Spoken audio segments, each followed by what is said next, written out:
बिस्मिल्लाहिर्रहमानिर्रहीम।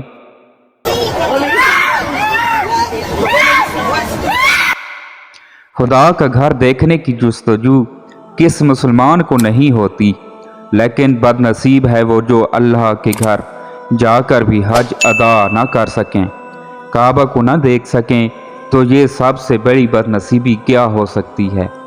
ऐसा ही एक वाक़या MPA सादिया सुहेल ने अपने वीडियो में बताया, जिसको जानकर यकीनन आपके भी रोंगटे खड़े हो जाएंगे। काबा नजर नहीं आया, हरम शरीफ नजर नहीं आया, सबको नजर आ रहा था, बस मुझे नजर नहीं आ रहा था। और मैं मुझे समझ नहीं आई और मैं ऐसे ही लौट आई। मशहूर प्रोग्राम आलिम ऑनलाइन में एक खातून की फ़ोन कॉल आई, जिसमें वो आलिम से सवाल करती हुई कहती हैं कि मेरे साथ एक अजीब व गरीब वाक़या पेश आया। मैं हज करने गई थी, लेकिन मुझे काबा ही नज़र नहीं आया।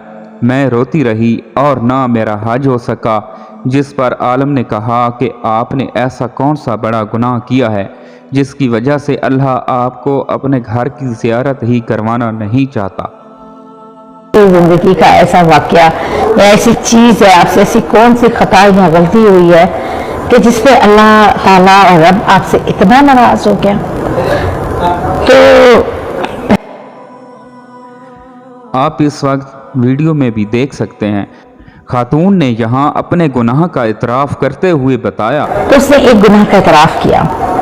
वो गुनाह ये था कि वो औरत का पेशा था मुर्दों को नहलाने का, मैयत को गुस्ल देने का। अब मैंने पहले वो अल्फाज इसलिए बोले कि आम ज़ुबान में हम लोग ये कहते हैं जो मुर्दों पर नहलाने वाली आई हैं, मैयत को गुस्ल देने का काम वो खातून करती थी। मैं मैयत को गुस्ल देने का काम करती हूँ। एक मर्तबा एक खातून को गुस्ल देने गई। उसके अजीज़ रिश्तेदारों ने कहा कि इस औरत को नहलाने के बाद उसके मुंह में एक तावीज़ रखकर मुंह को ज़ोर से बंद कर देना। मैंने ऐसा ही किया, बगैर कुछ जाने और सोचे समझे कि ये किस वजह से कह रही हैं।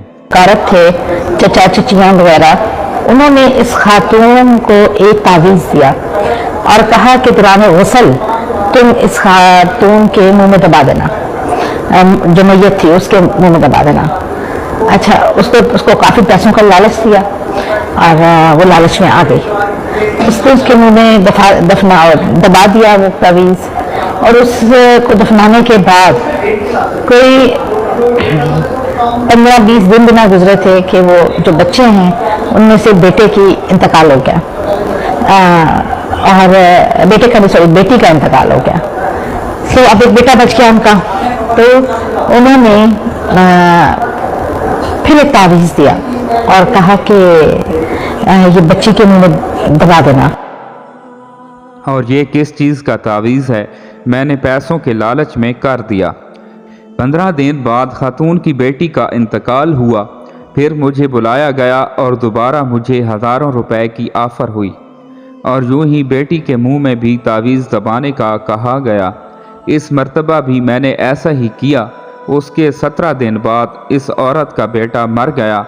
उस वक्त मुझे एहसास हुआ कि वो ख़ानदान लालची था और मरहूमा के पास दौलत थी जिसको वो अपने नाम करना चाहते थे।